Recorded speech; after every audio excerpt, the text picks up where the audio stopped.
Hello everyone, welcome to the sixth module of this Microsensors and Nanosensors course. In this module, we are discussing temperature sensors, and in our lecture 1, we have discussed mostly the RTDs. Okay. In this second lecture, we are going to discuss thermistors. Okay. As the name suggests, this word thermistor is shortened form of the term thermal resistor. Okay, so it is also very similar to RTDs, where the resistance of the material was changing when there was a change in the temperature. Okay, so similarly, thermistors is also a temperature sensing device whose resistance changes with respect to increase or decrease in the temperature. The basic construction of a thermistor is shown on the screen. There are various kind of thermistors. This is this type thermistor where this is a glass coated bead. Okay, so this is a bead kind of structure. I will show you some more structures. Okay, this is the probe type of thermistor where this is the glass coating and these are the leads. Similarly, these thermistors can be of various shapes and size. So it's available in various form factors. Okay, so it's a temperature sensitive resistor whose resistance varies with the temperature, and the basic symbol of a thermistor across various domains are something like this. So sometimes this symbol is used, and most of the time this symbol will be used in the circuit. Both suggest the thermistor. Okay, there are certain more modification we'll discuss in this course. Okay, so this term is commonly used for metal oxide sensors in various shapes. If you remember, the RTDs were mostly dominated with metals, and they were mostly the positive temperature coefficient devices. These thermistors are mostly dominated by metal oxide sensors. Okay, and as I have mentioned earlier, they can be available in various shapes, mostly droplet kind of shape, bars, cylinders, rectangular flakes kind of things. Okay, and thin film and thick film based thermistors are very popular. Some of the schematic of thermistors are shown over here. Okay, depending on from which company you are buying and for what application you are buying, these sensors will have various shapes and various sizes. Okay, as I have mentioned that thermistors are usually metal oxide sensors, but then in microelectronics and nanoelectronics, or in the microsensors and nanosensors, you will find that many of the devices are made up of semiconductors, basically of silicon and germanium. We'll discuss at least silicon based thermistor in this course. So this thermistor belongs to the class of absolute temperature sensor. It can measure the temperature that is referenced to an absolute temperature scale. These devices are highly sensitive devices. RTDs are not as sensitive as thermistors. The price to be paid for this high sensitivity is mostly in terms of linearity. Okay, so these thermistors are mostly non-linear in nature. Okay, so basically they exhibit very high non-linear characteristic of resistance versus temperature curve. Okay, so this non-linearity, of course, we have discussed in module 1 that for a particular span we can consider it to be linear, that we have to see very carefully. Okay, so these thermistors are basically of two types, NTCs, which is known as negative temperature coefficient thermistors, and you have PTCs, which is positive temperature coefficient thermistors. Okay, so as the name suggests, NTC, where the material have a negative temperature coefficient, means the resistance of the thermistor decreases as the temperature increases. Okay, and PTCs devices are those devices which possess the positive temperature coefficient, or the resistance increases as the temperature increases. Okay, so you know that most of the metals are PTC, positive temperature coefficients, and oxides as well as the semiconductors have NTCs, are NTCs. So we'll see that still silicon is not a metal, but then also we can develop some PTCs based on silicon. Okay, and that is very important for ICs and microchips. Okay. You have already seen the symbols for NTCs. For thermistors, for NTCs, we have to just modify it sometime with the temperature. So you have similar box kind of structure and this line is there, but beneath there is term minus T degree mentioned, showing that it is a NTC devices. Similarly for PTC, the same block is shown and plus T degree is shown, suggesting it to be a PTC devices. Similarly, this kind of variable resistance kind of structure is shown and minus T is mentioned for NTC devices and plus T is mentioned for PTC devices. Okay. So the NTC thermistors are mostly, as I have mentioned, are made up of metal oxide ceramics that are basically sintered at very high temperature. Okay, the common oxides which is very popular for developing this NTC thermistors are manganese oxide, nickel oxide, some cobalt oxide, copper oxide, CuO, and iron oxide, Fe2O3. Okay.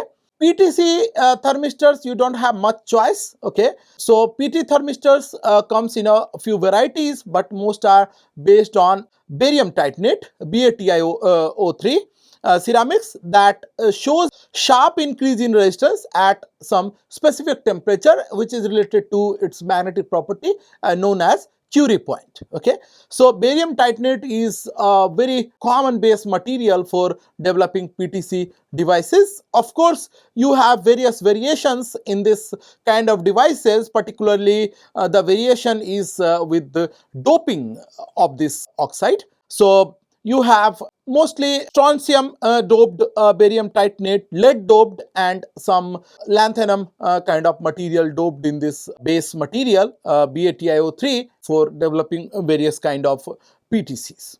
Okay.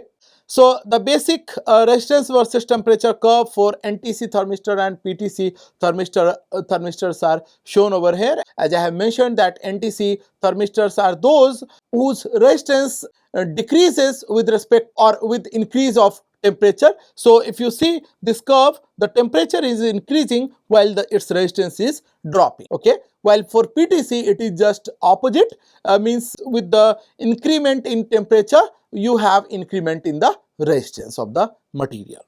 Okay. So the negative temperature coefficient of a resistance can be as large as several percentage per degree Celsius. For that, a thermistor can detect even a very small changes in the temperature that could not be in fact observed by other temperature sensitive devices like RTDs, or even it can be more sensitive than other temperature monitoring devices like thermocouple. Okay. Sometimes the resistance of the thermistor at room temperature may decrease as much as say 5% for each even 1 degree Celsius rise in the temperature. So these devices have very high sensitivity. Okay, so this high sensitivity make thermistors extremely useful for precision temperature measurement, for controlling applications, and for compensations in the compensation circuits. Okay, so you will find these thermistors in all these places. Okay, conventional metal oxide thermistors has NTCs, means its resistance decreases with increase in the temperature. Like any resistor, the resistance of NTC thermistor is defined by its physical dimension and the resistivity of the material that is used for developing it. Say if it is metal oxide, it may, you know that metal oxide have a wide variety of ranges. Means you can have a narrow band metal oxides to a very large electronic band gap metal oxides. Similarly their resistance varies and their resistivity also varies. Okay, so of course it depends on you are making it as a bead type or a cylinder type or a bar type or a say thick film type device, or you are using simply its flake. Okay, So you can have a variety of resistance available out of even this small set of metal oxide that I have already mentioned. Okay, but one thing is common in all this metal oxide is their resistance temperature relationship is mostly very highly non-linear in nature. Okay, so mostly the NTC thermistors resistance is mathematically denoted as RT equal to R naught into e power beta 1 by T minus 1 by T naught, where RT is the resistance of thermistor at a temperature T, while R naught is the resistance of thermistor at calibrating temperature. I have already mentioned that these are absolute temperature measurement devices. Beta in this equation is the material's characteristic temperature. Okay, and typically this beta value for the material that I have discussed is between 2600 to 4200 K.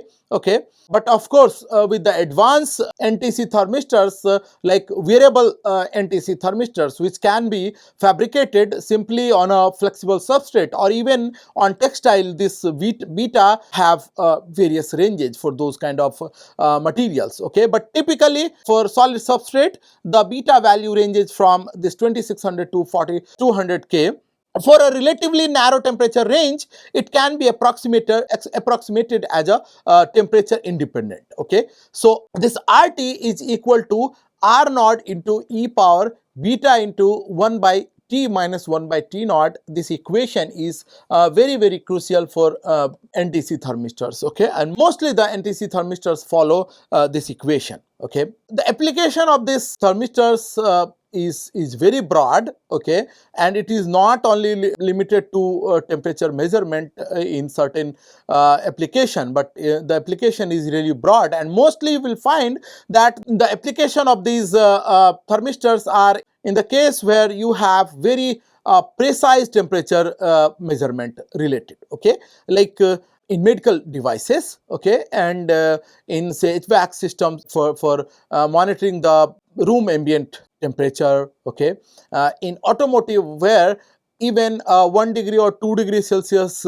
rise in temperature can lead to malfunction of the vehicle. Okay, in battery packs you will find that the small chips of these thermistors are placed to monitor and control charging temperatures. Okay, so you can understand it as a control system kind of thing, where there is a negative feedback loop. Even if there is a slight change in the temperature, the charging is stopped by the controller. Okay, then you have consumer electronics, where the LCD backlights can rise temperature to which is not good for other electronic components. Okay, so again in this controlling and compensating kind of circuits, these thermistors are very useful. Okay, similarly for CPU thermal protection, these temperature sensors are used. For inrush current limiting and level sensing, this NTC devices are very useful for protecting circuit in power supplies. So you will find this NTC thermistors in these kind of protection circuits. Okay, now let us talk about very crucial PTC sensor, which I was mentioning some time ago.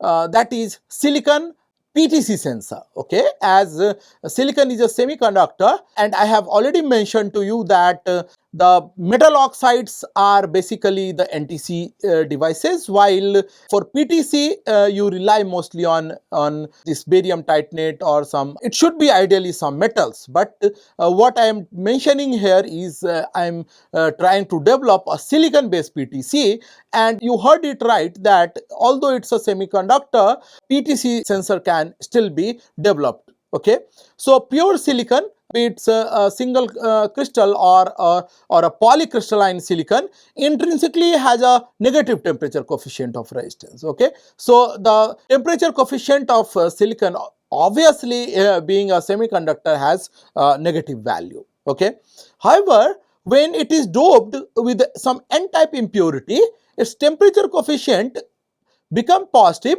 but not through the complete temperature range, but in some particular temperature range. Okay, therefore this material can act as a PTC device in that particular temperature range. Okay, so let's see one example of KTY kind of sensor, which is very specific to one particular company. Okay, that is they are developing this silicon PTC sensor. Let's take the example. Okay, just have a look on the conductivity when there was no doping, and means only the intrinsic carrier were present, while there is another curve, this one, where there is a doped resistivity shown. Okay, if you see, for the doped resistivity above certain temperature, okay, the device act as a PTC.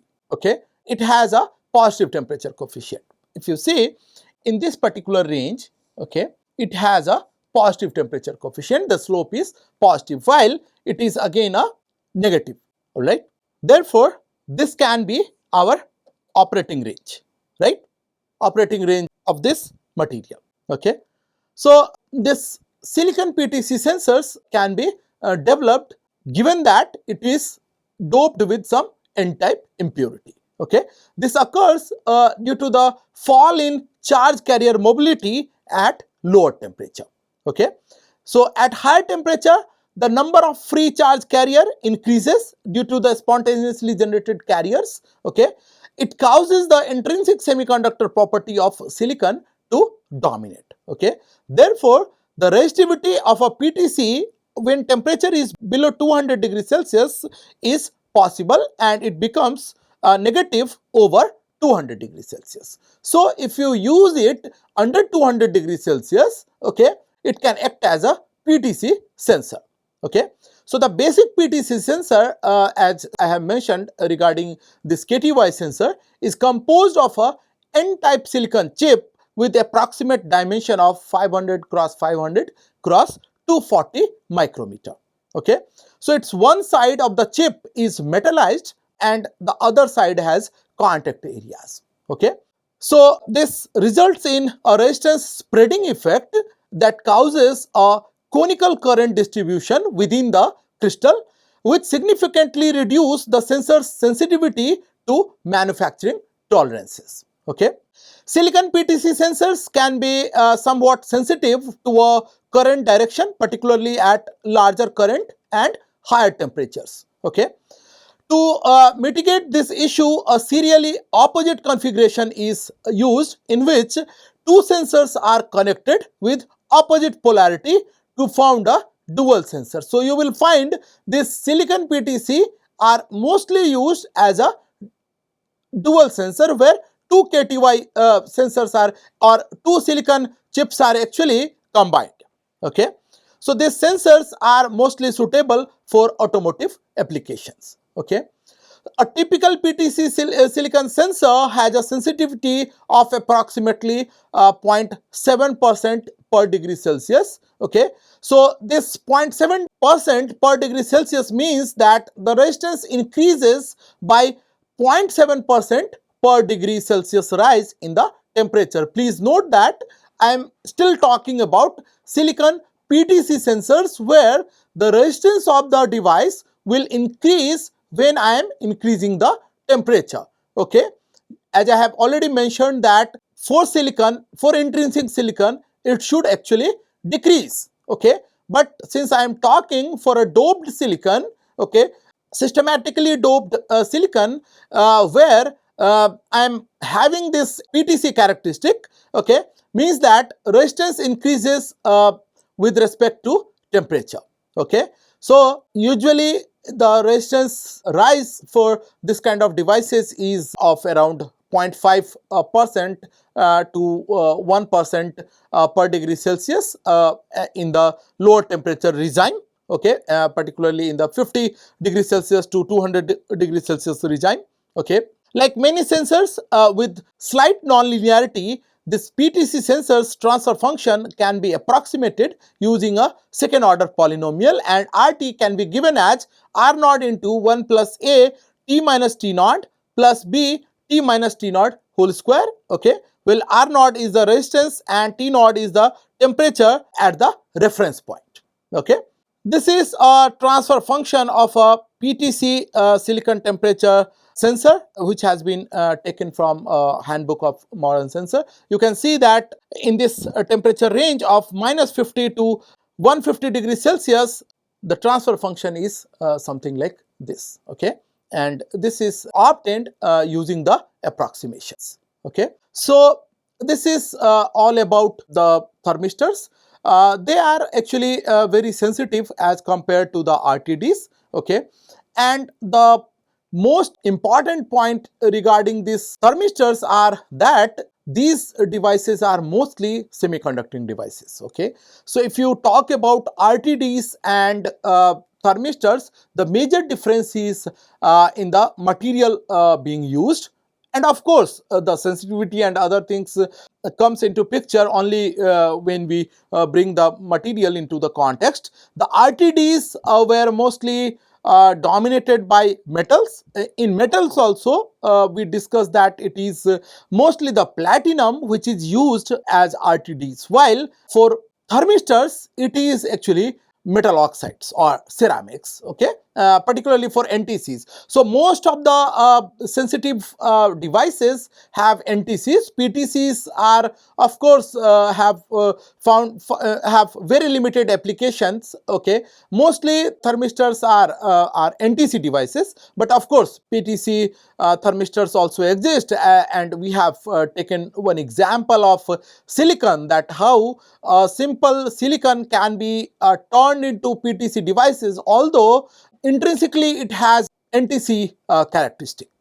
All right, so we have discussed the silicon PTC devices, and of course the transfer function of silicon PTC devices is little different as compared to NTC devices because of the approximation models that are used to model the variation of resistance with respect to temperature.